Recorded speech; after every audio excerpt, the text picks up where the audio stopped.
मित्रों, हमारे भारत देश में एक ऐसा मंदिर है जहां चमत्कार होते हैं। जिस मंदिर में भक्तों का तांता लगा रहता है। ऐसा कहा जाता है कि जो भी इस मंदिर में जाता है उसकी मुरादें अवश्य पूर्ण होती हैं। इस मंदिर में स्थापित शिवलिंग जो बेहद ही रहस्यमयी है। कहते हैं कि यहाँ भगवान शिव साक्षात सावन के महीने में अपने दर्शन अपने भक्तों को देते हैं और ऐसा ही चमत्कार हमें सावन के पहले ही दिन देखने को मिला। यह मंदिर भारत से लेकर विदेश के हर कोने तक इसकी चर्चा होती रहती है। लोगों का कहना है कि इस मंदिर में जो भी व्यक्ति सच्चे मन से अपनी मुरादें लेकर जाता है उसके बिगड़े काम भगवान शिव अवश्य बना देते हैं। मित्रों, कई बार इस मंदिर में कई वैज्ञानिकों ने शोध किया, लेकिन यहाँ की चमत्कार देखकर वैज्ञानिकों के पैरों तले से जमीन खिसक गई। यह मंदिर आज के समय में चर्चा का विषय बना हुआ है।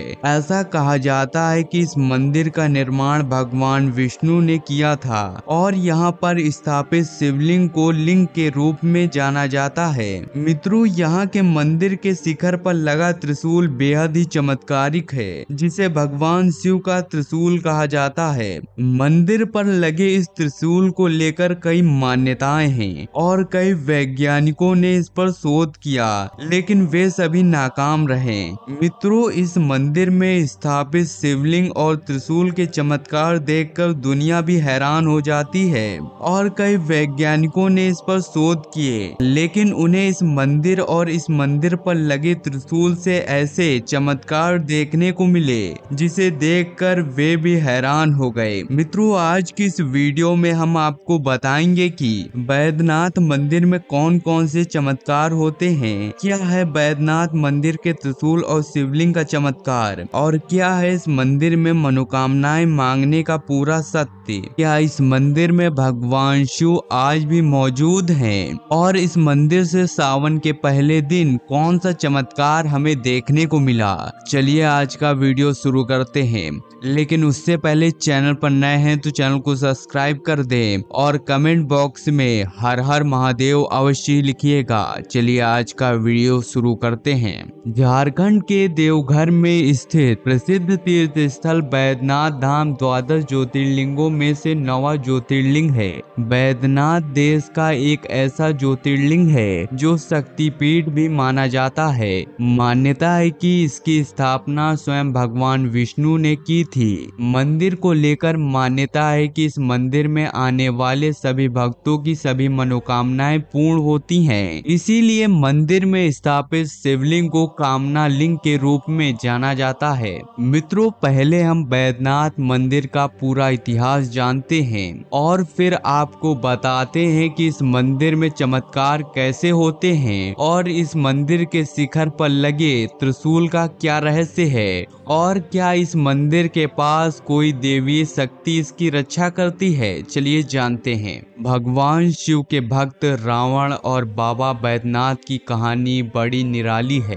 पौराणिक कथा के अनुसार दशानन रावण भगवान शंकर को प्रसन्न करने के लिए हिमालय पर तप कर रहा था। वह एक एक करके अपने सिर काटकर शिवलिंग पर चढ़ा रहा था। 9 सिर चढ़ाने के बाद जब रावण अपना 10वां सिर काटने वाला था तो भोलेनाथ ने प्रसन्न होकर उसे दर्शन दिए और उससे वर मांगने के लिए कहा। तब रावण ने कामना लिंग को ही लंका ले जाने का वरदान मांग लिया। रावण के पास सोने की लंका के अलावा तीनों लोकों में शासन करने की शक्ति तो थी ही, साथ ही उसने कई देवता, यक्ष और गंधर्वों को कैद कर लंका में रखा हुआ था। इस वजह से रावण ने ये इच्छा जताई कि भगवान शिव कैलाश को छोड़कर लंका में रहें। महादेव ने उनकी इस मनोकामना को पूर्ण किया, पर साथ ही एक शर्त भी रखी कि उन्होंने कहा कि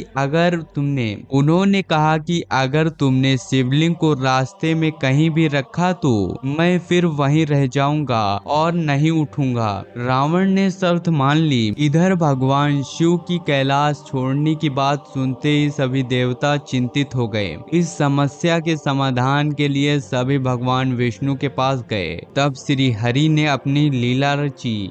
भगवान विष्णु ने वरुण देव को आचमन के जरिए रावण के पेट में घुसने को कहा। इसीलिए जब रावण आचमन करके शिवलिंग को लेकर श्रीलंका की ओर चल रहा था श्रीलंका की ओर चला तो देवघर के पास उसे लघु शंका लगी। ऐसे में रावण एक ग्वाले को शिवलिंग देकर लघु शंका करने चला गया। कहते हैं कि उस बैजू नाम के ग्वाले के रूप में भगवान विष्णु थे। इसी वजह से भी यह तीर्थ स्थल बैद्यनाथ धाम और रावणेश्वर धाम दोनों नामों से विख्यात है। पौराणिक कथा के अनुसार रावण कई घंटों तक लघु शंका करता रहा, जो आज भी एक तालाब के रूप में देवघर में है। इस बैजू ने शिवलिंग धरती पर रखकर उसको स्थापित कर दिया। जब रावण लौट कर आया तो लाख कोशिश के बाद भी शिवलिंग को उठा नहीं पाया। तब उसे भी भगवान की यह लीला समझ में आ गई और वह क्रोधित शिवलिंग पर अपना अंगूठा चढ़ाकर चला गया। उसके बाद ब्रह्मा विष्णु आदि देवताओं ने आकर उस शिवलिंग की पूजा की। शिव जी का दर्शन होते ही सभी देवी देवताओं ने शिवलिंग की उसी स्थान पर स्थापना कर दी और शिव स्तुति करके वापस स्वर्ग चले गए। तभी से महादेव कामना लिंग के रूप में देवघर में विराजते हैं। मित्रों, आप जानते हैं मंदिर के ऊपर लगे पंचशूल को लेकर क्या मान्यताएं हैं। मंदिर के शीर्ष पर लगे त्रिशूल को लेकर मान्यता है कि त्रेता युग में रावण की लंकापुरी के द्वार पर सुरक्षा कवच के रूप में भी पंच त्रिशूल स्थापित था। वही एक मत ये भी है कि रावण को पंचशूल यानी सुरक्षा कवच को भेदना आता था, लेकिन ये भगवान राम के वश में नहीं था। विभीषण के बताने के बाद ही प्रभु श्री राम और उनकी सेना लंका में प्रवेश कर पाए थे। ऐसा माना जाता है कि इस पंचशूल के कारण मंदिर पर आज तक किसी प्राकृतिक आपदा का असर नहीं हुआ है। दोस्तों, शिव पुराण में ज्योतिर्लिंग की पूजा का महत्व बताया गया है। कहा गया है कि कोई अगर 6 महीने तक लगातार शिव के ज्योतिर्लिंग की पूजा करता है तो उसे पुनर्जन्म का कष्ट नहीं उठाना पड़ता है। बैद्यनाथ मंदिर के शीर्ष पर लगे पंचशूल के विषय में धर्म के जानकारों का अलग अलग मत है। मित्रों, हमारे धर्म ग्रंथों का कहना है कि पंचशूल का दूसरा कार्य मानव शरीर में मौजूद 5 विकार काम, क्रोध, लोभ, मोह व ईर्ष्या का नाश करना है। मंदिर के पंडों के मुताबिक मित्रों, मंदिर में स्वर्ण कलश के ऊपर लगे त्रिशूल सहित यहाँ के सभी 22 मंदिरों पर लगे त्रिशूलों को साल में एक बार शिवरात्रि के दिन नीचे उतार लिया जाता है। सभी को एक निश्चित स्थान पर रखकर विशेष पूजा कर फिर से वहीं स्थापित कर दिया जाता है। इस दौरान शिव और पार्वती के मंदिरों के गठबंधन को भी हटा दिया जाता है। लाल कपड़े के 2 टुकड़े में भी कई गांठ खोल दी जाती हैं और शिवरात्रि के दिन फिर से नया गठबंधन कर दिया जाता है। गठबंधन वाले पुराने लाल कपड़े के 2 टुकड़े को पाने के लिए हजारों भक्त यहाँ एकत्रित होते हैं। मित्रों, ज्ञात हो कि पंच त्रिशूल को मंदिर से नीचे लाने और फिर से ऊपर स्थापित करने का अधिकार एक ही परिवार को प्राप्त है। बैद्यनाथ मंदिर के प्रांगण में वैसे तो विभिन्न देवी देवताओं के 22 मंदिर हैं। बीच में स्थित शिव का भव्य और विशाल मंदिर कब और किसने बनाया, यह शोध का विषय माना जाता है। बैद्यनाथ ज्योतिर्लिंग मनुष्य को उसकी इच्छा के अनुकूल फल देने वाला है। इस बैद्यनाथ धाम में मंदिर से थोड़ी दूर पर एक विशाल सरोवर है, जिस पर पक्के घाट बने हुए हैं। भक्तगण इस सरोवर में स्नान करते हैं। यहाँ के तीर्थ पुरोहित के हजारों घाट हैं, जिसकी आजीविका मंदिर से ही चलती है। परंपरा के अनुसार पंडा लोग एक गहरे कुएं से जल भरकर ज्योतिर्लिंग को स्नान कराते हैं। अभिषेक के लिए सैकड़ों घड़े जल निकाला जाता है, जिसकी पूजा काफी लंबी चलती है। उसके बाद ही आम जनता को दर्शन पूजन करने का अवसर प्राप्त होता है।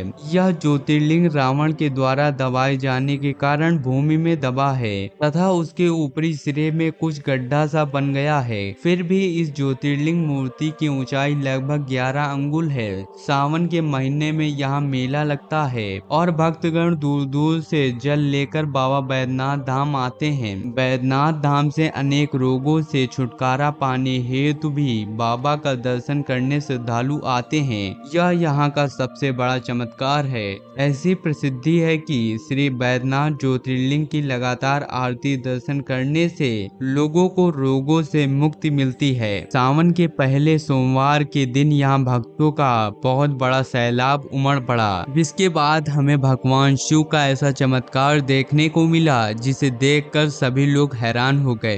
दर्शन कर रहे लोगों का कहना है कि दर्शन करने के बाद हमें ऐसा लगा कि भगवान साक्षात हमारे सामने खड़े हों और हमारी परेशानियों का निवारण कर रहे हों। जब हमने पूजा की तो हमारा मन हल्का हो गया और ऐसा लग रहा था कि भगवान शिव हमारी सारी बातें सुन रहे हैं और भगवान विष्णु की शिवलिंग से कई तरह की रोशनियां निकल रही थी, जिसे देखकर लग रहा था कि भगवान शिव जी स्वर्ग से उतरकर धरती पर आ गए हैं और अपने भक्तों के कष्ट को सुन रहे हैं। तो मित्रों, आज की इस वीडियो के बारे में आपकी क्या राय है, हमें कमेंट कर अवश्य बताइएगा। चैनल पर नए हैं तो चैनल को सब्सक्राइब कर दें और बगल वाले बेल आइकन को ऑल पर सेलेक्ट कर दें ताकि आपको ऐसी वीडियोस और भी मिल सके। मिलते हैं अगली वीडियो में। जय हिंद, जय भारत।